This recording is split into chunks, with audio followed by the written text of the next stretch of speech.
Well, good morning, everyone. Happy Wednesday morning to you. Welcome back to Morning Musings. My name is Don K. Preston. I am the president of Preterist Research Institute of Ardmore, Oklahoma, and I really do appreciate you being with me. Hey, let me invite you, urge you, ask you once again, if you are not a subscriber to my YouTube videos, would you please hit the subscribe button and the like button? Do that for me, please. As I've shared with you, I'm trying to get my subscriber list all the way up to 10,000 this year. All right. We're working on it, doing a fairly good job of it, but let me ask you to do that. So if you're one of my 8,500, you've already subscribed, right? Or 86 or 8,700, whatever it is at this particular point. So I really appreciate that. I really do. But if you're not one of those 80, whatever number, let me encourage you. Let me ask you to please do that. Okay. So, this is video number 3, digging deeper into Daniel chapter 12 and the end of the age. The end of the age, which would be the time of the harvest. The time of the harvest would be the fulfillment of Succot. All right? That's the connection between Daniel 12 and Matthew chapter 13. Because Matthew 13, Jesus quotes from or cites directly Daniel chapter 12, verse 3, the righteous shining forth in the kingdom at the end of the age. That's the connection. Those are the dots that I'm trying to connect. So yesterday, I spoke a good bit about the claim that the time of Antiochus Epiphanes in the 2nd century BC was the time of the Great Tribulation foretold by Daniel chapter 12, verse 1. Now, you have to keep in mind something, ladies and gentlemen. There are two different schools of thought on this. Number one, liberal scholars such as John Collins, who is a great commentator, by the way, from a historical perspective. John Collins believes that what Daniel chapter 11 and 12 do is they are written by some guy that calls himself Daniel, but he's not Daniel. But he takes the name of Daniel to give his book credibility because the prophet Daniel never existed, but he was respected as a prophet. So this pseudonymous guy named Daniel is using the name of someone who didn't exist to give his work more credibility. Did you follow that? I mean, I'm sorry, folks. That doesn't even make good nonsense. The other view of that is some who are more conservative, and those such as Mr. Brian Hodge, that I'm in the process of reviewing his book, Problems with Preterism on Fridays. He doesn't agree with Collins that the book of Daniel is not inspired. Okay. Now, he takes some pretty liberal views of it, but nonetheless. And others say, well, Daniel was actually written by the prophet Daniel, but in Daniel chapter 12, he's describing the period of Antiochus Epiphanes that was coming when he wrote in the 6th century BC.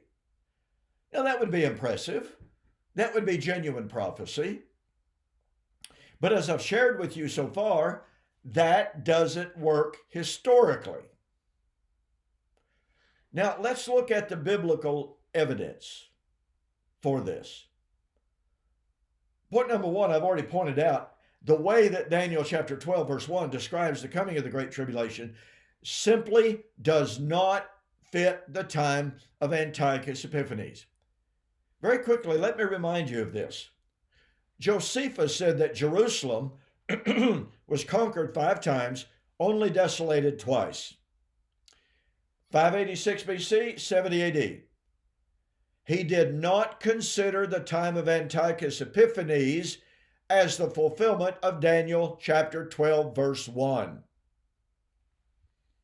Now, was Josephus inspired? No. But he knew his Jewish history. He knew what the Jews thought and knew about their own history. So when he says, okay, destroyed twice, conquered 5 times, and he leaves Antiochus out of the narrative of destroyed, then I think that's some pretty stout evidence. I think somebody would have to produce a lot better evidence than what is being produced right now to say, oh, well, Daniel chapter 12, verse 1 is talking about the time of Antiochus Epiphanes. So let's do this. Point number 1, Jesus did predict the time of great tribulation, such as has never been, nor ever yet shall be, in Matthew chapter 24, verse 21. Listen to me very carefully. I believe Daniel chapter 12, verse 1 was a prediction of that, but for argument's sake, all right, just strictly for argument's sake, set Matthew chapter 24, verse 15 aside. Act like it doesn't exist. Now, that's improper hermeneutic, but just for argument, let's do that. Jesus said, when you see the abomination of desolation,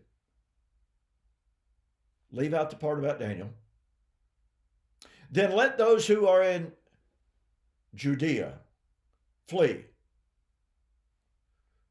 Let those who are pregnant pray that your flight be not in winter.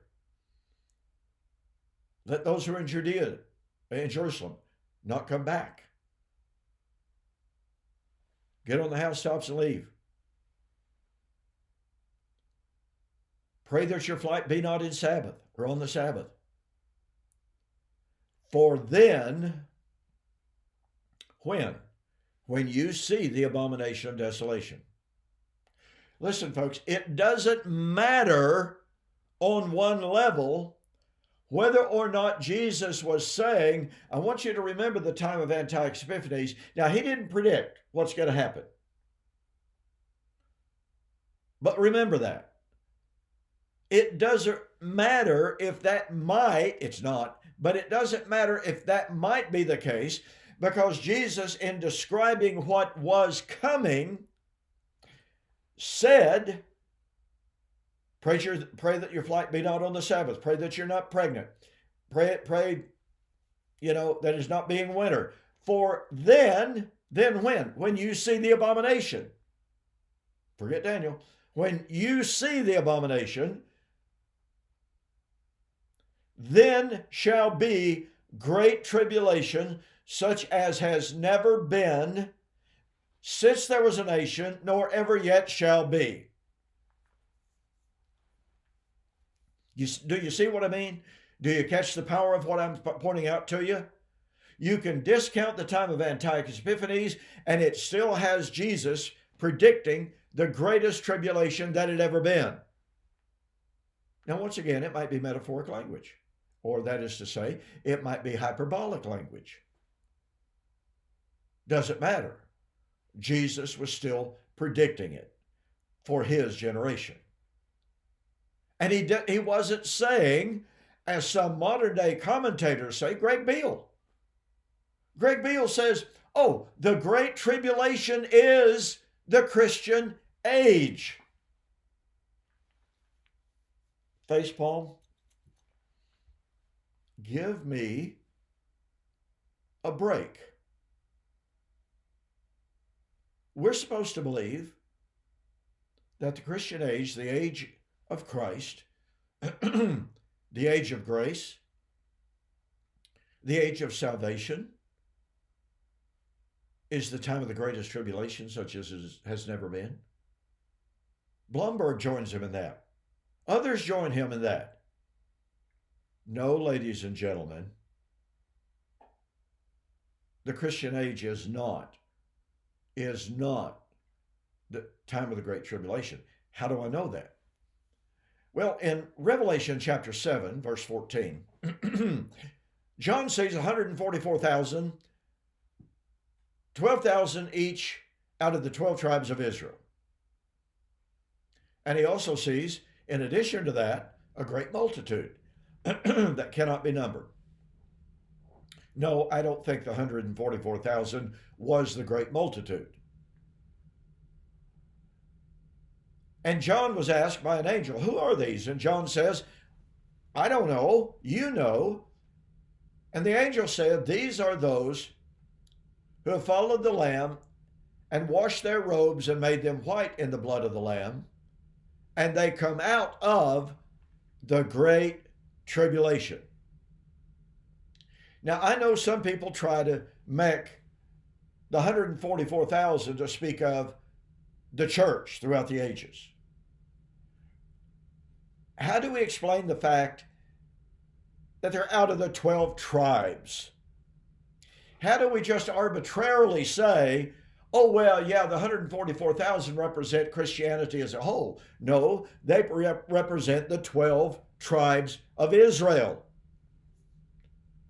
They represent the righteous remnant out of the great 12 tribes of Israel. I believe they are the number of, quote, all Israel. No, I don't believe it's literally, strictly 144,000. Those are perfect numbers being multiplied. But the point of it is, they are out of the 12 tribes. And John is looking at being given the vision of the salvation of, quote, all Israel. That is to say, all of the righteous remnant of Israel. Follow me there? So we know who they are. They're the followers of Christ. And they come out of the great tribulation. So the 144,000 out of the 12 tribes of Israel experience or go through, they live through the great tribulation. By the way, John was living in the time of the great tribulation, Revelation 1 verse 9. But now go to Revelation chapter 14, which is a recapitulation of chapter 7. John once again sees the 144,000. They're standing on Mount Zion. They are holding palm branches. This is Succot, ladies and gentlemen. Do you see the dots connecting here? Because you see, during Succot, you carried your palm branches, you carried your etrog and lulav, and that's what's being described in Revelation 14. We are seeing the vision of the consummation of Succot. But John sees 144,000. Once again, who are these? Oh, this time we are given a slightly nuanced description. These are those who have not defiled themselves with women. Sorry about that. I didn't say it. But these are those, I want you to catch the power of this, who are the first fruits of those redeemed to God from man. Let me go back over that. The 144,000 are the first fruit. Now, what does first fruit mean? It doesn't mean 50th generation down the line. Pardon me. It doesn't mean 100 generations or 50 generations or third or fourth generations. First fruit means first fruit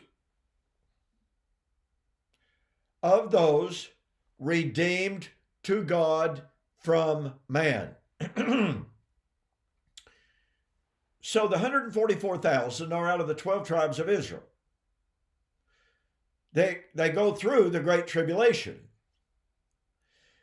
And they are the very first fruit of Israel, of mankind, redeemed out from mankind.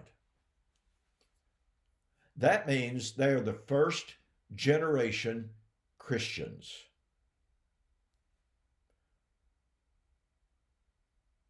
That means the Great Tribulation